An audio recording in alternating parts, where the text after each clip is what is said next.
बिस्मिल्लाहिर्रहमानिर्रहीम। नाज़रीन मोहतरम, हम अपने यूरोप के सफ़र पे रवां दवा हैं और हमने लास्ट वीडियो जो बनाई थी वो लिथुआनिया के बारे में बताई थी। उसमें हमने आपको लिथुआनिया में स्टडी करने के बारे में, उसके प्रोसेस के बारे में बताया था।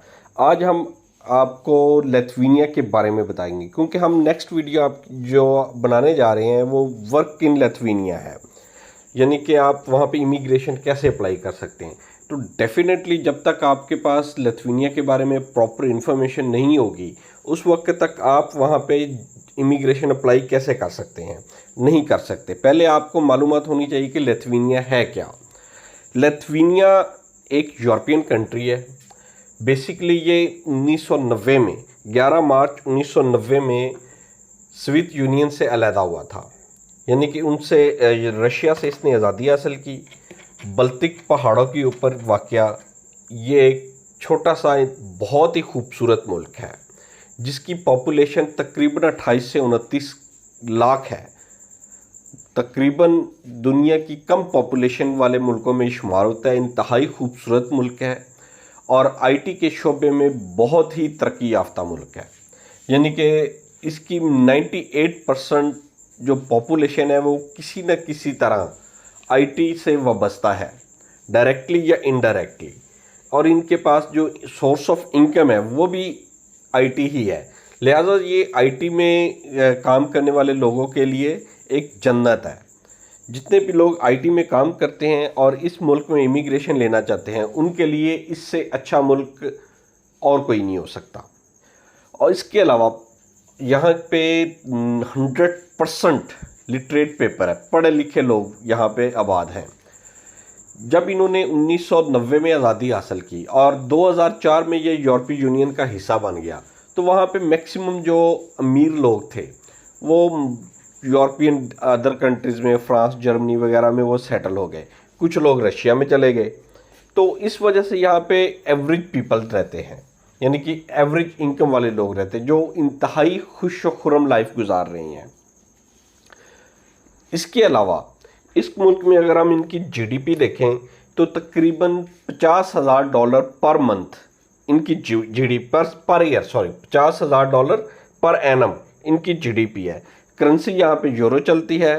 लेफ्ट हैंड ड्राइव है, बल्टिक रीजन में है और बल्टिक ट्राइब्स इसकी हिस्ट्री में शामिल है।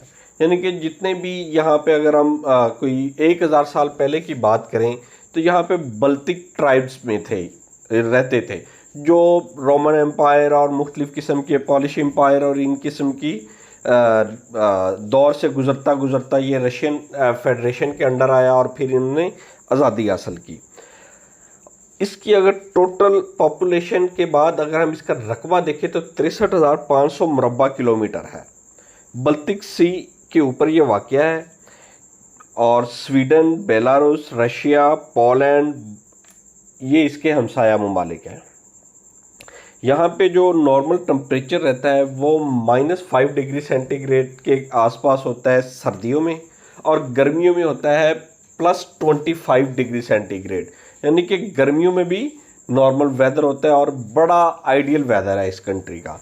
ज़्यादातर यहाँ पे पहाड़ हैं, पहाड़ों की खूबसूरती है। यहाँ पे जितने भी लोग हैं वो सारे के सारे वाइट कलर में है, ब्लैक कलर नहीं है। ब्लैक जिस तरह ब्लैक अमेरिकन या हर जगह काले लोग पाए जाते हैं, यहाँ पे ऐसा रीजन नहीं है।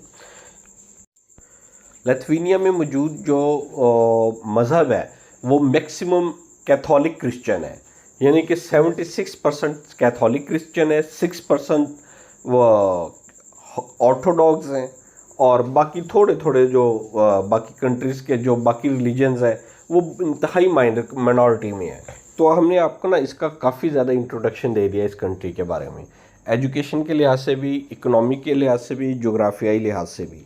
तो इंशाल्लाह हम अपनी नेक्स्ट किसी भी वीडियो में इसके मुतल्लिक इमिग्रेशन के प्रोसेस के मुतल्लिक आपको आगाह करेंगे कि इसमें आप किस तरह अपना इमिग्रेशन अप्लाई कर सकते हैं। उम्मीद है आपको ये कंट्री बहुत ही पसंद आएगी, बहुत अच्छी लगेगी और आप यहाँ पे एज इमिग्रेट होके वहाँ पे रहना पसंद करेंगे।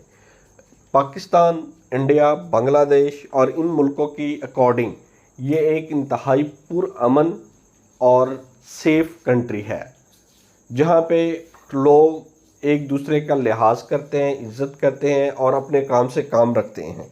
अल्लाह हाफिज़। इंशाल्लाह आप हमारे चैनल को लाइक करें, सब्सक्राइब करें और शेयर करते रहें, ताकि हम ज़्यादा से ज़्यादा मुल्कों में आपको सैर करवा सकें, उनके बारे में इंफॉर्मेशन दे सकें और इमिग्रेशन के प्रोसेस के बारे में आपसे डिस्कस करते रहें। अल्लाह ताला आपका हामी नासिर हो। अल्लाह हाफिज़।